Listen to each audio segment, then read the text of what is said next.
So hi guys, welcome back to my to videos. तो इस video में दोस्तों डिस्कस करने वाले हैं यहाँ पर कुछ इंपॉर्टेंट कंपनीज को और उनसे रिलेटेड कुछ इंपॉर्टेंट अपडेट्स हैं जिसकी बात करेंगे इस वीडियो में। तो चलिए दोस्तों वीडियो की शुरुआत करते हैं। सबसे पहले डिस्कस कर लेते हैं Mazagon dock shipbuilders limited को, जिसमें आज के दिन के ट्रेडिंग सेशन में काफ़ी अच्छी तेज़ी हमें देखने को मिल रही है। और इनफैक्ट सिर्फ इसी कंपनी में नहीं, अगर पूरे मार्केट की बात करें तो उसी में आपको तेज़ी दिख रहा है और इसको हम प्री बजट रैली भी बोल सकते हैं। अब देखा जाए तो प्री बजट रैली काफ़ी सारी सेक्टर्स में आपको दिख रही है, जिसमें मेन सेक्टर है रेलवे एंड डिफेंस का, क्योंकि पास्ट में जो हो रखा है उसी चीज़ को फ्यूचर में भी रिपीट होता हुआ देख सकते हैं हम, ऐसा मार्केट विटनेस कर रही है। इसी वजह से Bharat electricals limited electronics limited, उसके अलावा मैस्गोन डॉक, कोचिंग शिपयार्ड, एचएल जैसी कंपनीज आज के दिन काफ़ी ऊपर ट्रेड कर रही है। जैसा कि एक्सपेक्ट किया जा रहा है कि इस बार के बजट में आपको 6,50,000 करोड़ से लेकर 6,70,000 करोड़ का एलोकेशन मिल सकता है डिफेंस सेक्टर में।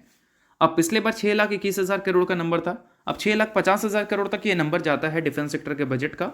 तो फिर इन सारी कंपनीज के जो कॉन्ट्रैक्ट हैं वो और भी ज़्यादा आपको बढ़ते हुए देखने को मिलेंगे। ऑलरेडी कंपनी के ऑर्डर बुक काफ़ी हेल्दी नज़र आ रहे हैं, उसको और भी ज़्यादा ये सारी कंपनीज स्ट्रॉन्ग करती हुई दिखेगी। इस वजह से मैस्गोन का शेयर आज के दिन आपको ऊपर ट्रेड करता हुआ दिख रहा है। अब इसके अलावा दोस्तों इसके आने वाले क्वार्टर के अर्निंग्स भी आपको फोकस में दिखेंगी। आप सभी को पता होना चाहिए कि पूरे फाइनेंशियल ईयर की अगर हम बात करें तो इसका 2 हाफ होता है, फर्स्ट हाफ एक सेकंड हाफ। तो फर्स्ट हाफ में क्वार्टर 1 और क्वार्टर 2 का पीरियड आता है और सेकंड हाफ में क्वार्टर 3 और क्वार्टर 4 आता है। अब जनरली डिफेंस कंपनी की हिस्ट्री ये भी बताती है कि जनरली सेकंड हाफ जो है वो फर्स्ट हाफ के मुकाबले बेटर होता है। तो Q3 की अर्निंग्स बेटर आ सकती है, बट उससे बेटर हमें Q4 के अर्निंग्स भी देखने को मिल सकते हैं। अब मैस्गोन के Q3 के जो अर्निंग्स डेट हैं दोस्तों वो भी आप नोट कर लो, जो कि है 7 फरवरी। इस डेट को कंपनी अपने Q3 के अर्निंग्स रिपोर्ट करेंगी। इससे पहले का डेटा अगर आप देखोगे Q3 के अर्निंग्स का, तो Q1Q बेसिस पे आप देख सकते हैं काफ़ी अच्छी ग्रोथ थी पिछले साल के क्वार्टर 3 में।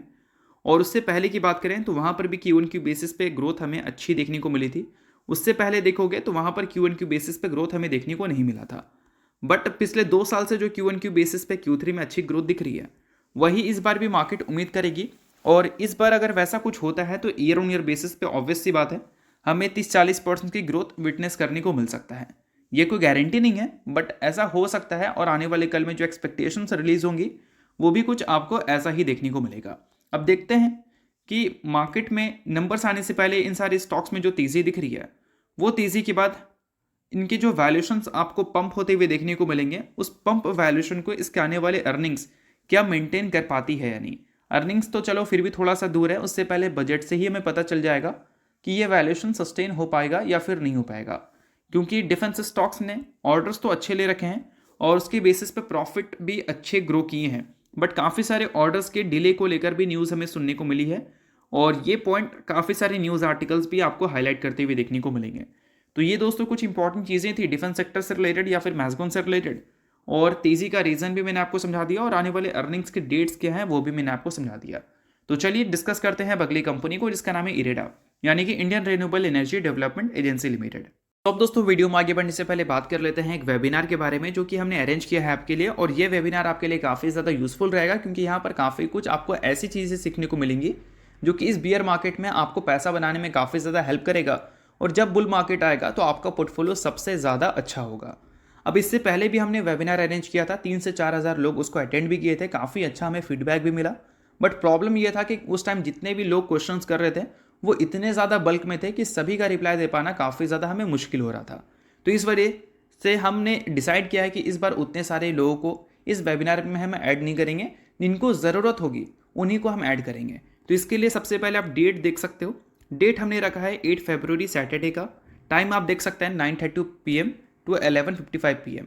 और इसका कॉस्ट रहने वाला है 499 का। कॉस्ट हमने इसलिए रखा है क्योंकि इससे पहले बहुत सारे लोग आ गए थे, सभी की रिप्लाई हम नहीं दे पा रहे थे। तो इस बार हम चाहते हैं कि उतने ज़्यादा लोग नहीं आए, जिनको ज़रूरत है उन्हीं की एंट्री हो और जो उनकी क्वेरीज़ हैं उनके क्वेरीज़ को हम अच्छी तरह से क्लियर कर पाएँ। और इसके लिए हमने एक सपोर्ट ग्रुप भी रखा है 3 मंथ का। वहाँ पर आपको किसी भी तरह की क्वेरीज़ अगर होती हैं, मार्केट से रिलेटेड हो या टेक्निकल से रिलेटेड हो, तो डायरेक्टली अपनी क्वेरीज़ को आप डाल सकते हैं। उसको मैं पर्सनली शॉर्ट आउट करने की कोशिश करूंगा। अब सबसे इंपॉर्टेंट चीज़, इस वेबिनार में आप सीखने क्या वाले हो, तो इसके कंप्लीट डिटेल्स आप यहाँ पर देख सकते हैं। अभी सबसे इंपॉर्टेंट क्या है कि मार्केट में मैक्सिमम लोगों का पोर्टफोलियो 30 से 40% नीचे है। अब इसके पीछे का सबसे बड़ा रीज़न क्या है? रीज़न दोस्तों ये है कि काफ़ी सारे लोगों को पता ही नहीं है कि एक्चुअल में हमें एंट्री स्टॉक में कहाँ लेनी है, तो वो चीज़ मैं आपको समझाऊंगा। उसके अलावा एंट्री कहाँ नहीं लेनी है वो भी मैं आपको समझाऊंगा। और जब मार्केट गिरता है तो आपके पोर्टफोलियो में कम से कम लॉसेस हो, ये कैसे होगा ये भी मैं आपको समझाने की कोशिश करूंगा। उसके अलावा जो फंडामेंटल्स इंपॉर्टेंट चीज़ें होती हैं वो भी मैं आपको समझाने वाला हूँ, और साथ में मार्केट से पैसा कैसे बनाना होता है उसके भी काफ़ी सारे आपको फॉर्मूलाज देखने को मिलते हैं, वो भी मैं आपको सिखाने वाला हूँ। तो ये जो कंप्लीट डिटेल्स यहाँ पर दिख रही हैं, यही सारी डिटेल्स आपको मार्केट में एक सक्सेसफुल इन्वेस्टर और ट्रेडर बनने में हेल्प करती हैं। तो ये सारी चीज़ें अगर आप लेना चाहते हैं इस वेबिनार से, तो लिंक मैंने आपको अपने व्हाट्सएप का दे रखा है डिस्क्रिप्शन में और पिन कमेंट में। लिंक के थ्रू आकर अपनी क्वारीज आप मुझसे डाल सकते हैं, मैं पर्सनली सारी डिटेल्स आपको वहाँ पर भेज दूंगा, जिसके थ्रू आप इस वेबिनार को ज्वाइन कर सकते हो। देखो दोस्तों, कल के दिन हमें बजट आता हुआ दिखेगा, और कल के दिन सिर्फ रेलवे और डिफेंस स्टॉक्स ही फोकस में नहीं रहेगा, उसके साथ रिन्यूएबल सेक्टर भी फोकस में रहने वाला है।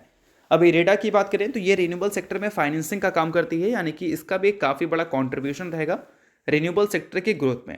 और ये एक पीएसयू कंपनी है, इस वजह से अगर रिन्यूएबल सेक्टर में कुछ बड़े एलोकेशन हो जाते हैं बजट में, तो फिर ये सारी कंपनीज भी आपको लाइमलाइट में आती हुई देखने को मिलेगी। बट हाँ, एक छोटा सा डिस्क्लेमर भी मैं आपको देना चाहूँगा, मैं कोई बाई या सेल रिकमेंड आपको नहीं कर रहा हूँ। जितनी भी सारी चीज़ें हैं वो मार्केट में जो डेटा अवेलेबल है उसके बेसिस पे मैं आपको बता रहा हूँ। इसको किसी भी तरह का गारंटी की तरह मत लेना, और ना ही कोई रिकमेंडेशन की तरह लेना, ठीक है। तो चलिए अब देखो दोस्तों, कुछ इंपॉर्टेंट चीज़ें हैं जो कि आपको काफ़ी सारे आर्टिकल्स हाईलाइट करते हुए देखने को मिलेंगे। काफ़ी सारे एक्सपर्ट्स का बिलीव है कि ये जो है वो काफ़ी क्रिटिकल मोमेंट है, जहाँ पर गवर्नमेंट को ध्यान देनी चाहिए रिन्यूएबल एनर्जी इन्वेस्टमेंट पे, और कार्बन मार्केट को डेवलप करने का काम कर सकती है गवर्नमेंट, उसके अलावा इम्प्रूव एनर्जी एफिशिएंसी। तो इस बार का जो बजट है उसमें हमें क्लीन एनर्जी सेक्टर्स में भी बड़े एलोकेशन विटनेस करने को मिल सकते हैं। बट ये चीज़ हमें पिछले बार भी सुनने को मिला था, और पिछले बार जो एलोकेशन हुआ था वो 19,000 करोड़ का हुआ था। इस बार इसको 100% से अगर बढ़ाया जाए तो अच्छी बात रहेगी। अगर नहीं रहता वैसा, तो फिर मुझे नहीं लगता कि जो गवर्नमेंट का गोल है 500 गीगावाट कैपेसिटी अचीव करना बाई 2030, वो गोल के लिए गवर्नमेंट उतना ज़्यादा इन्वेस्टमेंट कर पा रही है। ये मेरा बिलीव है, बाकी आपका जो है वो आप अपने हिसाब से चलो। मेरे बिलीव को डायरेक्टली बोल सकते हैं फॉलो करने की ज़रूरत नहीं है, आप अपने हिसाब से भी चाहो तो चल सकते हो। तो यही मैं बता रहा था आपको कि रिन्यूएबल एनर्जी स्टॉक्स जो हैं, चाहे इरेडा हो या फिर बाकी रिन्यूएबल स्टॉक्स हो, वो कल के दिन बजट की वजह से ज़रूर फोकस में दिखेंगे। तो इस वजह से आप इन सारी कंपनीज़ को भी फोकस में रखना, और किसी भी तरह का बाइंग सेल रिकमेंडेशन नहीं है, ये भी मैं आपको बता दे रहा हूँ। तो चलिए दोस्तों, डिस्कस करते हैं अब अगली कंपनी को, जिसका नाम है टाटा मोटर्स लिमिटेड। अभी रिसेंटली इसके Q3 के अर्निंग्स हमें देखने को मिले। अर्निंग्स ऑब्वियस सी बात है एक्सपेक्टेशन से हमें काफ़ी ख़राब दिखी थी, इस वजह से टाटा मोटर्स का शेयर आपको बीच में काफ़ी बुरा पिटता हुआ भी दिखा था। अब टाटा मोटर्स के अर्निंग्स ख़राब क्यों थे, इसके रीज़न्स हम लोग जान लेते हैं, और ये जो सारी चीज़ें हैं वो LKP रिसर्च रिपोर्ट्स के ज़रिए हम लोग डिस्कस करेंगे। तो देखो दोस्तों, यहाँ पर कुछ इंपॉर्टेंट चीज़ें मेंशन की गई हैं। बताया गया है कि टाटा मोटर्स का जो कंसोलिडेटेड EBITDA है वह एक्सपेक्टेशन से कम था। रीज़न वीक JLR कंट्रीब्यूशन और कमर्शियल व्हीकल्स बिजनेस का परफॉर्मेंस। और ये तो होना ही था, क्योंकि डेटा हमें अच्छे देखने को नहीं मिल रहे थे जो मंथली डेटा टाटा मोटर्स हमें शो करती है। और ये भी हमें बीच में सुनने को मिला कि टाटा मोटर्स के जो कार्स हैं, JLR की जो कार्स हैं, उसमें उन्होंने 3 लाख से लेकर 5 लाख तक का डिस्काउंट भी रखा था। और इससे सिंपल सी बात है, इनके मार्जिन कॉम्प्रोमाइज़ होगी, और रेवेन्यू अगर कम रहेगा, मार्जिन कॉम्प्रोमाइज़ होगी, तो ऑब्वियस सी बात है प्रॉफिट्स में उसका इम्पैक्ट दिखेगा, और EBITDA क्लियर से हमें उसका इम्पैक्ट फेस करती हुई दिखी भी। एक्सपेक्टेशन से EBITDA हमें काफ़ी कम दिखा। बट टाटा मोटर्स की तरफ से एक्सपेक्टेशंस ये है दोस्तों कि धीरे धीरे इनके जो पैसेंजर व्हीकल्स का बिजनेस का परफॉर्मेंस है डोमेस्टिक लेवल पे, उसमें हमें इम्प्रूवमेंट्स देखने को मिल सकती है।